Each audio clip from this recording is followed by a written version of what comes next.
Amsterdam Europe की चंद एक world famous tourist destination में से एक डेस्टिनेशन। जर्मनी लैंड करने से पहले हमने भी इस शहर की बहारों के बारे में काफ़ी कुछ सुन रखा था। और अगर मैं स्पेसिफ़िकली बात करूं तो इस शहर के म्यूज़ियम, आर्ट, और अगर मैं अपने जैसे लोगों के पॉइंट ऑफ इंटरेस्ट की बात करूं तो इस शहर की डाइवर्सिटी और ओपननेस टू एवरीथिंग है जो कि मुझ जैसे लोगों को अम्यूज़ करता है।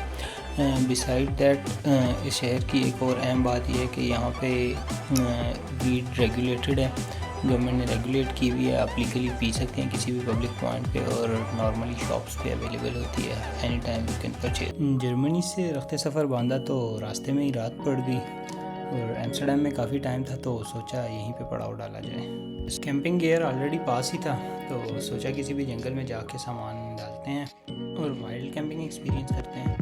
वाइल्ड कैंपिंग की अगर मैं बात करूं तो यहाँ जर्मनी में कुछ ऐसी एप्लीकेशंस अवेलेबल हैं जिसमें आपको through out Europe free parking spaces का बता देते हैं और देन वहाँ पे जाके आप अपनी गाड़ी पार्क करें और अपने कैंप का सेटअप लगाएं एंड देन वहाँ पे रात गुजारें। ऐसी एक जगह हमें भी मिल गई और अभी कैंप की सेटिंग चल रही है, ये लगाते हैं, रात का बंदोबस्त करते हैं और फिर रात गुजारते हैं कैंप में। लाइफ में फर्स्ट टाइम एक्सपीरियंस। सो कैंप लग चुका है और ये कैंप के कुछ अंदरूनी मनाजिर।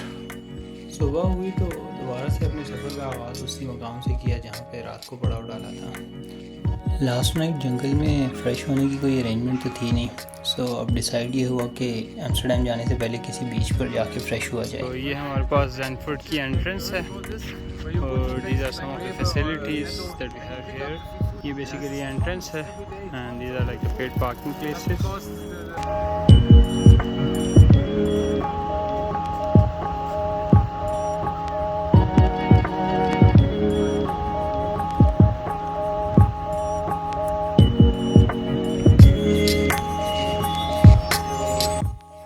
पर्सनली मेरे लिए बीच पे जाने का ये ज़िंदगी का पहला एक्सपीरियंस था तो उस वजह से एक्साइटमेंट थोड़ी सी ज़्यादा भी थी और दूसरा बीच भी, Zandvoort one of the world famous beaches.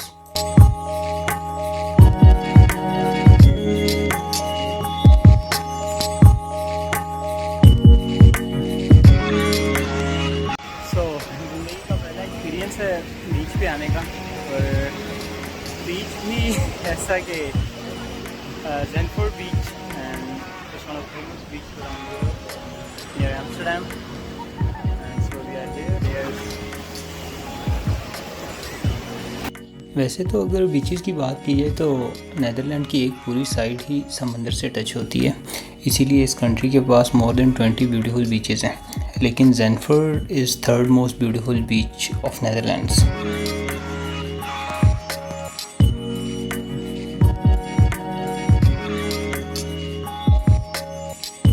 दिन भर ज़ैनफोर्ड में एंजॉय करने के बाद ख़्याल आया कि अभी मूव किया जाए towards the next destination Amsterdam, but उसमें इशू ये था कि हमें डिसाइड करना था अपना नेक्स्ट कैंपिंग स्पॉट अगली रात के लिए। सो चलें अब वो डिसाइड करते हैं। सो ये बेसिकली कैटल फार्म है एंड यहीं पे हमारे पास पार्किंग स्पॉट थी जहाँ पे कैंपिंग स्पॉट कैंप करना था, बट दे सेड के आज वेडिंग डे है so there is no parking और कैंपिंग साइट अवेलेबल। सो फ़िलहाल हम वलीमा एंजॉय करने आए हैं और देखते हैं उसके बाद क्या होता है। एम्स्टर्डम पहुंचने पर सबसे पहले हमने खाने का मेन्यू डिसाइड किया। यूरोप में अगर आप हलाल हराम की तमीज़ में पढ़ते हैं तो देन आपके पास डेफिनेटली मेन्यू थोड़ा सा लिमिट हो जाता है, बट हमारे लिए that was not an issue, so yes decide किया। At least like you can find some free water, free drinking water which you won't find often in Germany. Press the button, bro.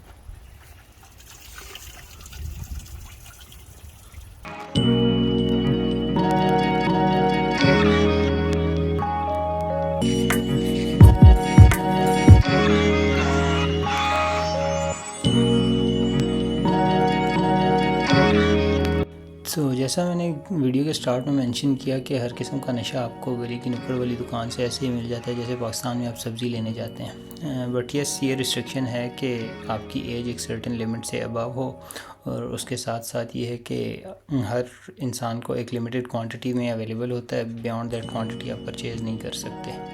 So menu सामने लगा हुआ है, choose करें and order करें।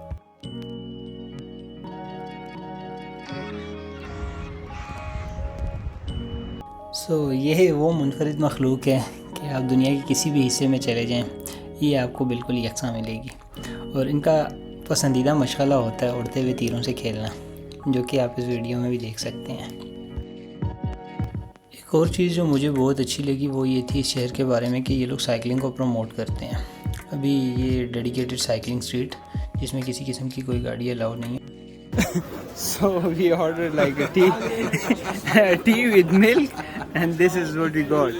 Like water with some biscuits maybe, and maybe some milk is also coming. Yeah, I don't know if it's a biscuit or. Maybe it's. And then we have this like a variety of teas. So like so many, and we have to choose whichever we want. Yeah. And yeah, the milk is finally here. Is it black or Irish breakfast? And this one is the mint version of it. So Amsterdam की city centre की एक street जहाँ पे ज़्यादातर घर पुराने हैं और लाइक यू कैन सी कि ये कुंडे ज़्यादातर घरों पे लगे हुए हैं जो कि यूजुअली ग्रॉसरी के लिए यूज़ होते थे पुराने टाइम्स में, but they still have those things in their architecture. दिन भर की मुसाफत के बाद वो गलियाँ पहुँच गई जिनके लिए हम इतनी मुसाफत तय करके एम्स्टर्डम आए थे। तो चलें देखते हैं मिलके।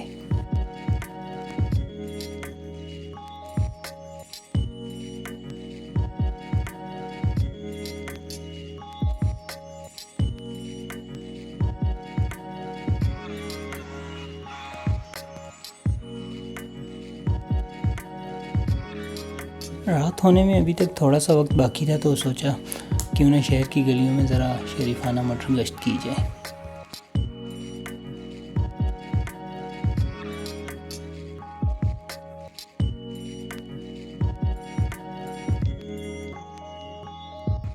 इस मोमेंट तक जर्मनी के कुछ बड़े शहरों में भी मैं घूम चुका था और कुछ मुल्कों में भी घूम चुका था, बट बात की जाए एम्स्टर्डम की वाइब की तो the vibe is totally different और कुछ स्पेशल है इस शहर की वाइब में।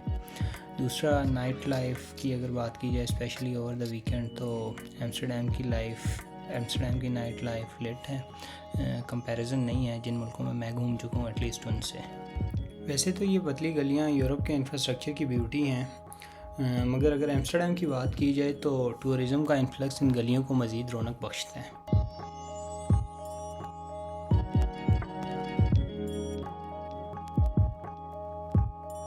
मेरी नेचर की क्यूरियोसिटी मुझे इस चीज़ पे मजबूर करती है कि मैं चीज़ों को एक्सप्लोर करूं, और वही क्यूरियोसिटी मुझे इस जगह पे लाई रिगार्डलेस ऑफ द फैक्ट कि वो चीज़ की मॉरल स्टैंडिंग्स क्या हैं, और इन्हीं फैक्टर की वजह से आपको रेड लाइट डिस्ट्रिक्ट में इतनी हैसल देखने को मिलती है। इस लोकेशन पे खड़े होकर मुझे एम्स्टर्डम के रेड लाइट डिस्ट्रिक्ट से लाहौर के कैनाल रोड वाली फ़ील आ रही थी, एक्सेप्ट फॉर द फैक्ट कि वहाँ पे दोनों साइड पे हाउसिंग सोसाइटीज़ हैं, जबकि यहाँ पे दोनों साइड पे शोरूम्स हैं और शोरूम्स भी जीते जागते हैं इंसानों के। उससे भी ज़्यादा इंटरेस्टिंग फैक्ट ये है कि यहाँ पे ये सब कुछ रेगुलेटेड है और सारा कुछ गवर्नमेंट की आंख के नीचे हो रहा है। From organise brothels to deadly drugs to drinking, सब कुछ लीगल है, सब धंधा है और धंधे से बड़ा कोई धर्म नहीं होता। Brothels, red light secrets and adult museum, तो इस जगह की वजह शोहरत हैं। लेकिन एक फ़न फैक्ट ये भी है कि दुनिया का सबसे पहला स्टॉक एक्सचेंज भी एम्स्टर्डम के रेड लाइट डिस्ट्रिक्ट में इस्टेब्लिश हुआ। रात गलियों में आवारागर्दी करने के बाद सुबह सोचा शहर को आज दिन में एक्सप्लोर करते हैं, सो निकल पड़े। इस शहर की खासियत ये भी है कि ये शहर बिल्कुल बीच पे है और उसके साथ साथ ये कि इसमें through out the city canals और स्ट्रीम्स बह रही हैं और उन्हीं के इर्द गिर्द पूरा शहर आबाद है। तो वही चीज़ एक्सप्लोर करने के लिए निकले सुबह और चलें देखते हैं।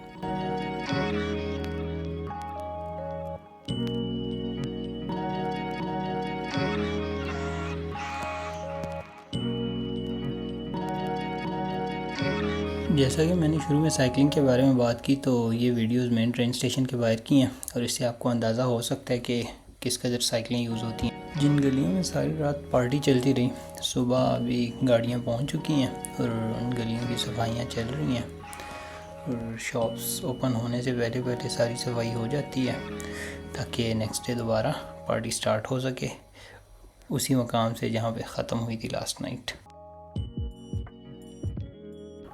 वो गलियाँ जहाँ रात को अच्छा खासा रश लगा हुआ था, दिन को वहाँ गए तो बिल्कुल हू का आलम था, आवाम सारी जा चुकी थी और इनकी स्पेशलिटी ये है कि यहाँ पे सारा बिज़नेस रात को होता है, सारी आवाम रात को आती है।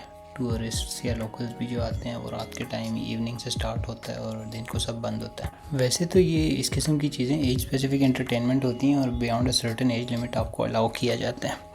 लेकिन शौक तो हमें तब लगा जब हमने देखा कि देसीज अपने बच्चों समेत पहुँचे हुए थे रेड लाइट सीक्रेट्स देखने। और ख़ैर मसला भी क्या है, हम तो वो लोग हैं जो हनीमून पे भी फैमिली समेत जाते हैं, तो रेड लाइट सीक्रेट्स देखने में क्या है मसला। यूरोप में बहुत कम ऐसी जगह होंगी जहाँ पर अल्कोहल बैंड है और एम्स्टर्डम का रेड लाइट डिस्ट्रिक्ट उनमें से एक जगह है। रीज़न इसका वही कि अल्कोहल इंटेक के बाद इंसान अपने सेंसेस में नहीं रहता और इस स्ट्रीट में हर जगह पे एक्सप्लिसिटली मेंशन्ड है कि you should be respectful even to the sex workers.